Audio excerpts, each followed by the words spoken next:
Friends, இன்றைக்கி வந்து bread cutlet பண்ண போகிறேன். அதுக்கு இந்த சைடில் உள்ள பீஸ் எல்லாம் கட் பண்ணி எடுத்து வச்சுக்கிடுவோம்.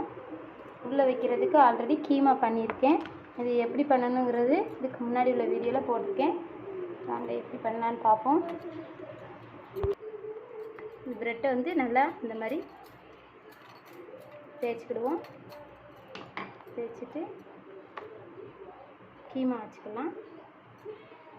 கீமா வச்சுட்டு இப்படி ரோல் பண்ணுங்கள். ரோல் பண்ணிவிட்டு கொஞ்சமாக மைதா மாவு கரைச்சி வச்சுருக்கேன், அதே இதில் அப்ளை பண்ணிக்கலாம்.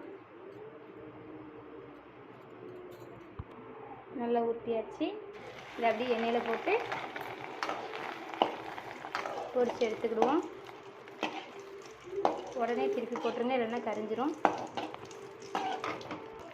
பொன்னிறமாக வந்துருச்சு. உடனே எடுத்துருவோம். Bread cutlet ready.